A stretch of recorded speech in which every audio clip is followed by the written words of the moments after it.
창세기 22장 1절에서 14절까지의 말씀 한 절씩 나눠 읽고 마지막 절은 같이 읽도록 하겠습니다. 그 일 후에 하나님이 아브라함을 시험하시려고 그를 부르시되 아브라함아 하시니 그가 이르되 내가 여기 있나이다.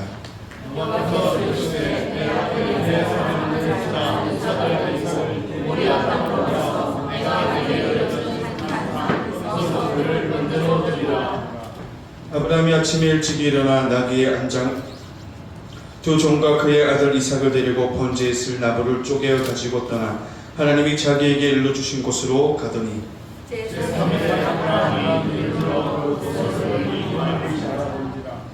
이에 아브라함이 종들에게 이르되 너희는 나귀와 함께 여기서 기다리라.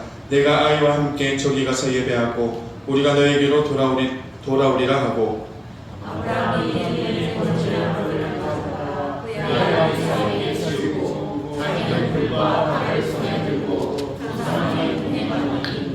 이삭이 그 아버지 아브라함에게 말하여 이르되 내 아버지여 하니 그가 이르되 내 아들아 내가 여기 있노라. 이삭이 이르되 불가나무는 있거니와 번제할 어린 양은 어디 있나이까. 아브라함이 이르되 내 아들아 번제할 어린 양은 하나님 자기를 위하여 지키시라고 하나님이 그에게 일러주신 곳에 이른지라. 이에 아브라함이 그곳에 제단을 쌓고 나무를 버려놓고 그의 아들 이삭을 결박하여 제단 나무 위에 놓고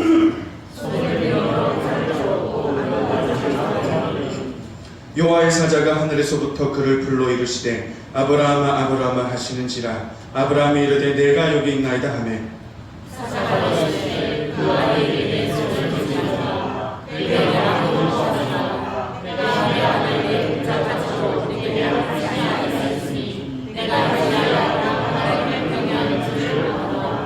아브라함이 눈을 들어 살펴본즉 한 수량이 뒤에 있는데 볼이 수풀에 걸려 있는지라.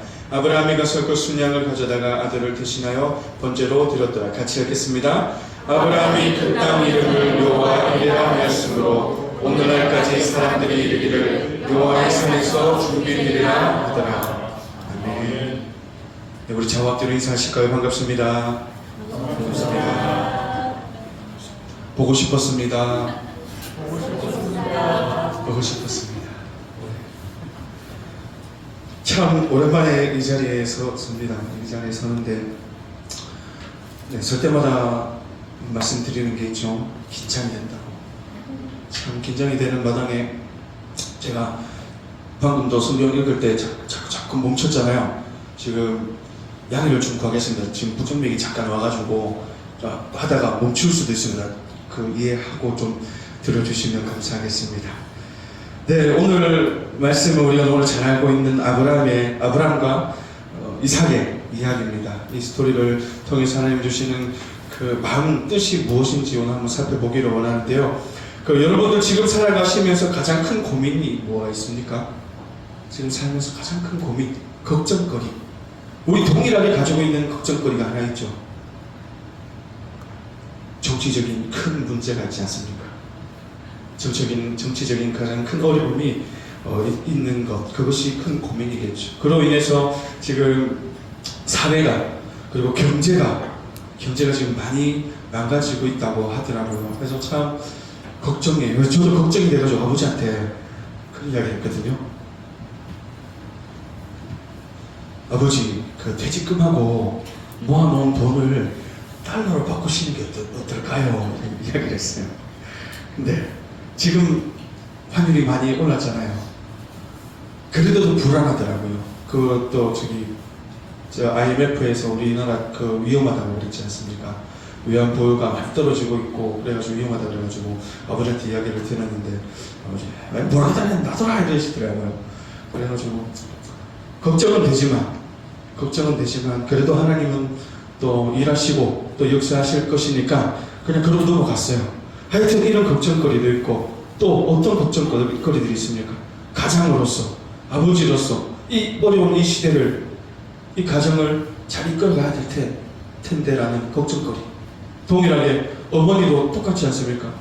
남편과 함께 더불어서 이 가정을 어떻게 잘 이끌어갈 건지 이 걱정거리, 고민거리 아니겠습니까? 그뿐만 아니라 이 세상적인 것뿐만 아니라 믿음 안에서도 우리의 고민이 있지 않습니까? 어떠한 고민들이 있습니까? 가장 큰 고민이 뭡니까? 믿음 안에서 사랑, 하나님의 사랑, 예수 그리스도의 사랑, 그것을 어떻게 실천할 것인지, 사명을 어떻게 감당할 것인지, 그리고 그것뿐만 아니라 내 삶을 어떻게 하나님께서 인도하실까에 대한 궁금증, 그 고민되지 않습니까? 특별히 예찬이가 벌써 갈 나이가 됐습니다. 군대로. 오늘 이야기를 하더라고요. 곧 간다고 하더라고요. 너무 가까웠어요. 말을 듣니까 1월달에 간다고 하더라고요. 지난달만 해도 뭐 3월달 뭐 어쩌고 이러길래 그래 시간이 좀 남아있구나 이랬는데 갑자기 오늘 들어와가지고 1월달에 가게 됐다고 그런 이야기를 하더라고요. 여튼 지금 예찬이에게 있어서 어떻게 가장 큰 고민일까요? 예찬이에게 있어서 정치와 문화, 경제는 들어오지 않아요. 자기에게 지금 가장 큰 고민은 군대가 가장 큰 고민일까요? 누구를 만날까? 어떤 사람을 만날까? 그리고 또 군대를 가게 되면 곧 있을 누나의 결혼식은 어떻게 될까? 내가 나와야 될 건데 보내줄까? 이런 고민들, 걱정거리가 있지 않아요? 하나님 어떻게 일하실까? 이런 상황 가운데 어떻게 일하실까? 이런 고민들이 우리에게 분명히 있다는 겁니다. 하나님의 뜻이 무엇인지, 이 길로 가야 되는지 저 길로 가야 되는지 우리는 항상 하나님 앞에 기도로 묻고 있지 않습니까? 이렇듯 우리의 인생은 믿음 외적인 것들의 고민도 분명히 있고요. 그리고 믿음 안에서의 고민도 분명히 있다는 겁니다. 오늘 말씀의 주인공은 아브라함입니다. 우리는 아브라함의 인생을 성경을 통해서 조금은 잘 알고 있습니다. 성경에서 말하는 그의 인생의 출발의 모습부터 믿음의 조상이라 일컬음을 얻을 때까지의 그 모습들, 그의 믿음의 삶의 여정을 우리는 성경을 통해서 알고 있습니다. 그리고 그의 삶을 볼 때 많은 사건과 어려움이 있었습니다. 그럴 때마다 그에게도 동일하게 고민이 되었을 겁니다. 문제가 일어났을 때, 큰 어려움이 닥쳤을 때 고민이 생기지 않았을까요? 분명히 생겼을 겁니다. 갈대우르를 떠나라고 하실 때 어떠한 고민거리가 생겼을까요? 가야 하나 말아야 하나. 그런데도 가죠. 그리고 또 그 가면서 룻과의 관계와 그 여정에 어떤 그 모습들, 사건들도 있었고요. 사라의 미모로 벌어진 두 번의 사건들이 있었습니다. 이스마엘의 출산을 가지고도 그 많은 사건들이 있지 않습니까? 그리고 나서 이상의 출생까지도 얼마나 많은 사건과 어려움이, 고민이 그에게 있었습니까? 지금까지 달려온 아브라함의 인생을 볼 때 그는 어떤 사람이었습니까? 물론 우리는 결과를 알지 않습니까? 아브라함은 믿음의 조상이라 일컬음을 받았잖아요. 그래서 아브라함의 믿음이라 하면 대단한 믿음, 대단한 사람이라 생각하잖아요. 그러나 실상 성경을 우리가 자세히 보면은 아브라함의 그 인생은 어떻습니까? 우리와 별반 다를 게 없는 인생이었습니다. 그도 실수하고 연약하고 부족한 인생이었습니다. 특별히 사랑하는 여인 아내를 두 번이나 어떻게 합니까? 팔아넘길 뻔하잖아요. 이 남자로서 어때요? 별로잖아요, 별로. 이런 남자는 어떻게 살아가는지 그 참 살아도 대단한 여인인 것 같아요. 한 번도 아니고 두 번인데. 그럴 때마다 한번 생각해보세요. 아브라함에게 있어서 그런 사건이 있을 때마다 큰 고민이 있었기 때문에 그 결과를 도출하지 않았을까요? 여하튼 이 아브라함에게도 큰 고민이 있었고, 그리고 그런 고민들 속에 선택하는 걸 보면은 얘도 그냥 우리랑 별반 다를 거 없는 인간이구나, 그것을 느끼게 된다는 겁니다. 그럴 때마다 다행히 뭡니까? 하나님이 개입하시고 하나님이 역사하시고 하나님이 보호하시고 지켜주셔서 그가 성장해 나가고 있었다는 것이죠.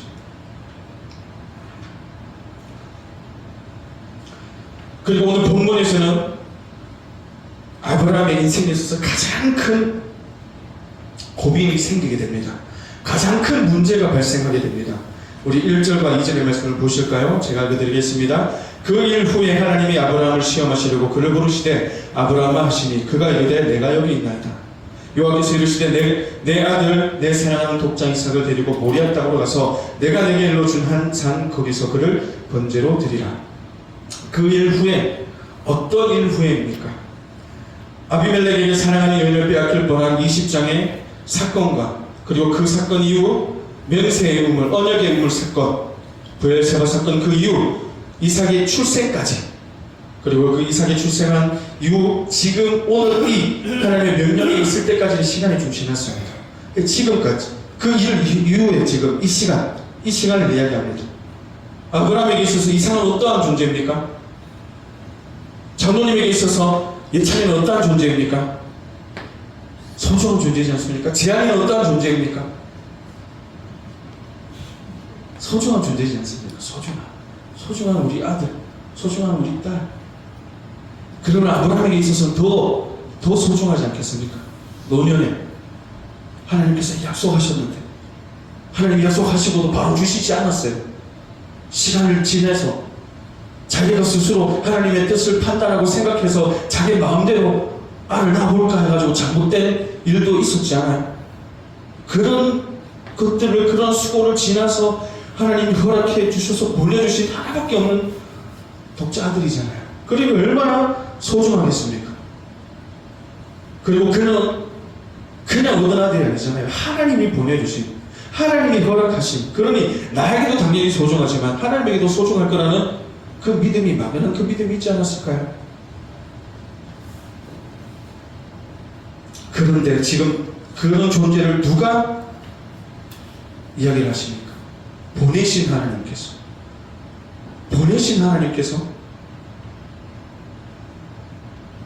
우리 모든 상황을 만드시고 관계를 허락하시고 형성하신 나와 나의 주인, 나의 인도자 되신 하나님께서 그 사랑하는 아들을 바치라고 명령하고 있는 겁니다. 물론 성경 해석학자들의 이야기를 보면은 당시 인신공양, 인신제물을 요구하는 거짓 신들과 참신인 요한을 분별하기 위해서 이 배경이 깔려있다고 이야기를 합니다. 그래서 이것도 중요합니다. 그러나 오늘 우리가 초점을 줄 거는 하나님의 마음, 하나님의 그 명령, 그 마음, 그리고 아브라함의 그 마음, 그리고 아브라함이 어떤 믿음을 가지고 있는지에 초점을 두고자 합니다. 자, 그래서 아브라함에게 하나님께서 명령을 하십니다. 1절 부르시고 독자이삭을 데리고 내가 일러주는 저 산, 모리아 산에 가라. 그러고 나서 보십시오. 아브라함이 뭐라고 합니까? 아브라함의 대답이 나옵니까? 네?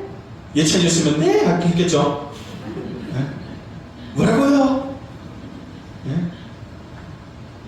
그런 아브라함은 아무 말도 없어요. 할 수도 있을 법한데. 그리고 3절에 뭐라고 나옵니까? 아브라함이 아침에 일찍이 일어나 나귀 안장을 지우고 표종과 그의 아들 이삭을 데리고 번째 있을 나무를 쪼개가지고 떠나. 그 명령을 듣고 하나님에게 그 어떠한 질문도 하지 않습니다. 이 명령이 맞습니까? 정말입니까? 라고 하지 않아요. 그냥 자요. 물론 쉽게 잠이 들었을까요? 그렇지 않았을 거라 생각이 듭니다. 그렇게 아침 일찍 일어나서 갑니다. 같이 4절 제3일에 아브라함의 눈을 들어 그곳을 멀리 바라봅시다. 여기 유대 전승에 의하면요, 이때 하나님은 햇빛에 영롱히 반사되는 구름 덩어리를 그곳 모리아 산에 머물게 하심으로 아브라함이 쉽게 제단 쌓을 곳을 발견할 수 있었다라고 전승에 내려옵니다. 그래서 상상을 해보십시오. 그 모리아 산, 햇빛에 영롱히 반사되는 구름 덩어리, 막 아주 영광스러운 그런 산이지 않겠어요? 그 아브라함이 딱 볼 때 어떨까요? 그게 보일까요? 하나님의 영광스러운 그게 보일까요? 아니요. 제가 생각했을 땐 더 우울했을 것 같아요. 더 가슴이 답답했을 것 같아요. 차라리 내가 한평생 걸어도 저 모리아산이 알았으면 했지 않았을까요? 그런 마음을 가지고 3일 동안 그 수없이 많은 고민과 그 하나님에 대한 명령에 대한 고민, 하나님 정말일까요? 하나님 이게 맞을까요? 라는 그 고민 속에서 걸어오지 않았을까요? 그렇게 오전에 이 아브라함이 종들에게 이르되 너희는 나귀와 함께 여기서 기다리라. 내가 아이와 함께 저희 가서 예배하고 우리가 너희로 돌아오리라. 그렇게 이야기합니다. 종들 보고 너희는 여기 있으라. 내가 내 아들과 함께 올라가서 예배하고 돌아올게 라고 이야기하죠. 그리고 나서 아브라함이 6절에 번제나무를 가져다가 그의 아들 이삭에게 치웁니다. 그리고 자기는 불과 칼을 손에 들고 그렇게 갑니다. 그런데 그때 아들이 질문을 던집니다. 7절 이삭이 그 아버지 아브라함에게 말하여 이르되 내 아버지여 하니 그가 이르되 내 아들아 내가 여기 있노라. 이삭이 이르되 불과 나무는 있거니와 번제할 어린 양은 어디 있냐니까. 우리 말씀을 번역한 거 보면 참 이 상상이 잘 안 되거든요. 단어들이 어렵게 돼 있고 문맥이 좀 어렵게 돼 있어. 쉽게 생각하면은 아빠, 사랑하는 예찬이가 전호님한테 아빠라고 부르는, 재한이가 전호님한테 아빠, 야, 제사 드릴 거 다 있는데 양은 어디 있노? 그러고 있는 겁니다. 그럴 때 아비의 마음이 어떨 것 같아요? 대답하지 못하잖아요. 하나님이 친히 준비해 두셨다고 이야기하지 않습니까? 그런데 재밌는 거는요, 성경에서 학자들이 이 이삭의 나이를 유추합니다. 10대 후반에서 30대 초반까지도 보더라고요. 근데 중요한 건요, 10대 후반이든 20대든 30대 초반이든 중요한 게 그게 아니라 이미 성장한 나이라는 겁니다. 이미 알 거 아는 나이라는 거예요.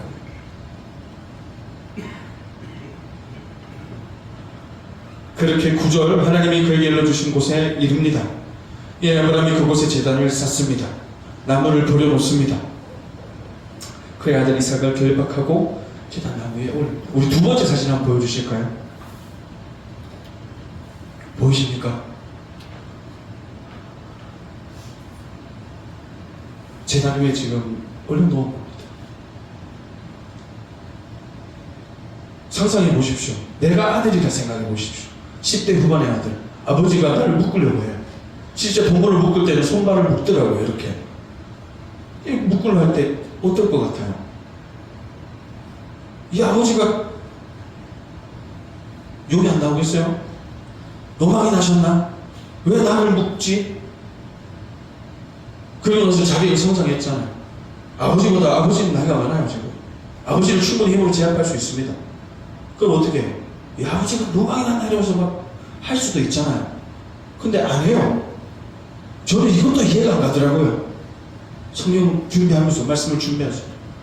얘는 대체 뭘 믿는 거지? 얘는 대체 뭘 알고 있는 거지? 라는 생각이 들더라고요. 그렇게 결국은 제단 외에 제물로서 올라가게 됩니다. 10절의 말씀 보시면 손을 내밀어 칼을 잡고 그 아들을 잡으려 하니 클라이맥스입니다. 절정의 순간입니다. 얼마나 감정이 극에 달했을까요? 아브라함에게. 칼을 들고 내려치려고 합니다. 근데 그때서 비로소 하나님이 부르십니다. 아브라함. 그러니 이때 11절 보십시오. 여호와의 사자가 하늘에서부터 그를 불러 이르시되 아브라함 하시는지라. 아브라함이 이랬더니 내가 여기 있나이다. 여기는요, 이 감정을 다 심어서 읽어야 되는 거예요. 이 상황을 상상하면서 읽으셔야 되는 거예요. 하나님이 이 아브라함이 지금 죽으려고 하는 그 순간 얼마나 급하시겠어요. 아브라함. 그리고 아브라함에게는 또 어떨까요? 하나님의 음성이 들리잖아요. 내가 기대하고 내가 상상하고 내가 바라보았던 그 하나님, 언제나 내 삶에 있어서 어떠한 힘듦과 어려움과 고난이 오더라도 항상 절정의 순간에 개입하셔서 해결해 주셨던 그 하나님, 그 하나님을 바라보고 지금 이 자리까지 오지 않았을까요? 그러니 지금 절정의 이 순간에서 그 하나님께서 나의 이름을 불러주실 때 그 얼마나 감격이 됐겠어요? 얼마나 감격이 되고 기쁨이 되었을까요? 하나님께서 지금도 여전히 일하시고 해결해 주시는구나. 그렇게 하나님께서는 멈추시게 합니다. 12절 그 아이에게 내 손을 대지 말라. 그에게 아무것도 하지 말라. 네가 내 아들 내 독자까지도 내게 아끼지 아니하였으니 내가 이제야 네가 하나님을 경외하는 줄 아노라. 13절 아브라함이 눈을 들어 살펴본 중 한 수양이 뒤에 있는데 뿔이 수풀에 걸려 있는지라. 아브라함이 가서 그 수양을 가져다가 아들 대신하여 번제로 드렸더라. 아브라함이 그 땅 이름을 여호와 이레라 하였으므로 오늘날까지 사람들이 이르기를 여호와의 산에서 준비되리라 하리라. 이렇게 사건이 끝납니다. 물론 이 사건 속에는 신학적인 중요한 의미가 담겨져 있습니다. 앞으로 오실 예수 그리스도에 대한 예표가 있는 거죠. 예수님이 어떻게, 메시아가 어떻게 오실지에 대한. 거기는요, 그 제단 위에서는 내가 죽어야 되는 겁니다. 원래는 이삭이 죽어야 되고 아브라함이 죽어야 되고 내가 죽어야 되는 것이죠. 그러나 대신해서 어린 양 예수 그리스도가 이 땅에 오실 것을 예표하고 있는 것이죠. 그렇게 하나님께서는 오늘도 이 시간에 이 사건을 해결해 주십니다. 그렇다면 하나님이 원하시는 그 마음, 믿음이 무엇일까요? 정말로 찌르기를 주님이 원했을까요? 정말로 칼로 찔러서 토막을 내고 피를 빼고 불을 지르는 그것을 주님이 원했을까요? 저는 말씀을 준비하면서 하나님이 뭘 원했을까? 믿음, 그렇죠, 믿음이겠죠. 그러면 어떠한 믿음을 원했을까? 어떠한 믿음을 원했을까? 궁금해서 항상 준비하면서 계속 고민해봤어요. 기도하면서. 그래서 아브라함의 그 첫 여정을 다시 돌아봤습니다. 명령을 주셨을 때 아브라함이 어떻게 했습니까? 아무런 질문도 하지 않잖아요. 그냥 잡니다. 물론 잠을 못 들겠죠. 그리고 아침 일찍 일어나 출발합니다. 수많은 고민과 수많은 머리에 복잡한 생각이 왔다 갔다 하잖아요. 그런데도 그가 바라보고 있고 그가 믿고 있던 믿음은 무엇이냐? 그냥 하나님을 믿고 있었던 겁니다. 그냥 그저 하나님을 믿고 있었던 거예요. 어떻게 해주실 하나님이 아니라 그냥 하나님을 믿고 있었던 겁니다. 전지전능하신 하나님, 내가 이때까지 살아오면서 경험했던 하나님, 내 삶을 지켜주시고 보호해주시고 인도해주시고 이끌어주신 그 하나님, 내 삶에 동행하여 주셨던 그 하나님이 지금 나에게 말도 안 되는 이 명령을 하실지라도 그래도 하나님이시라는 거예요. 그래도 그 하나님이시라는, 그것에서 그 믿음을 가지고 가는 겁니다. 묵묵히 그 자리를 걸어가는 거예요. 힘이 들고 어렵고 정말로 이해가 되지 않는 상황과 환경이라도 묵묵히 걸어가고 있는 겁니다. 하나님이 원하시는 믿음은 바로 이러한 믿음이라는 거예요. 우리에게 하나님께서 무엇을 주셨습니까? 사명을 주셨지 않습니까? 그래서 우리가 묵묵히 그 길을 걸어가고 있는 거 아닙니까? 사명을 감당하고 있지 않습니까? 힘들어도, 이해가 되지 않더라도 바로 하나님이 원하시는 그 믿음은 바로 여기 있다는 겁니다. 아브라함이 연약하지 않았다면 하나님이 필요했을까요? 하나님이 필요하지 않았을 겁니다. 아브라함이 아무런 생각이 없었다면, 아무런 고민이 되지 않았다면 사람의 미물을 보고, 마누라의 미물을 보고 고민이 되었기 때문에 그런 사건이 일어나게 된 거 아닙니까? 어떤 사건 속에서 자꾸만 고민이 되었기 때문에 내 연약함이 그 고민을 통해서 드러나게 된 것이죠. 그럴 때 비로소 하나님이 역사하신다는 겁니다. 그것을 아브라함은 경험했다는 거예요. 그의 인생에 있어서. 그래서 그 신실하게 역사하신 하나님을 믿고 따라왔다는 것이죠. 하나님께서 원하시는 믿음은 바로 이것입니다. 힘들고 어렵고 이해되지 않더라도 이런 상황을 만드신 하나님, 이런 상황을 만드신 하나님, 원망스럽고 참으로 이해되지 않더라도 아브라함처럼 믿음을 가지고 묵묵히 우리에게 처한 상황과 환경을 걸어가기를 주님이 원하시고 있다는 겁니다. 그리고 결국은 클라이맥스 때, 가장 절정일 때 하나님께서는 그 사건을 해결해 주십니다. 역전의 하나님을 보여주신다는 겁니다. 이 믿음을 가지시고 지금을 사시는, 현재를 사시는 성도님들 힘내시고 그 역전의 하나님을 기대하셔서 오늘도 이 저녁에 응답하시고 역사하시는 하나님을, 놀라우신 그 하나님을 만나는 시간이 되었으면 좋겠습니다. 물론 당장의 역전이 일어나지는 않을 겁니다. 당장의 정치가 안정이 되지 않을 겁니다. 경제가 안정되지 않을 거예요. 사회가 힘들 겁니다. 더 어려울 거예요. 그럼에도 불구하고 우리는 우리의 자리에서, 우리의 영역에서 묵묵히 주님의 사명을 감당해야 됨을 믿으셔서 결국 언젠가는 역전시키실 하나님, 결국 언젠가는 절정일 때 바꾸실 그 하나님을 믿으셔서 그 믿음을 가지고 끝까지 견뎌내시고 그래서 나중에 하나님이 그 놀라운 영광을 함께 참여할 수 있는 저희들 되었으면 좋겠습니다.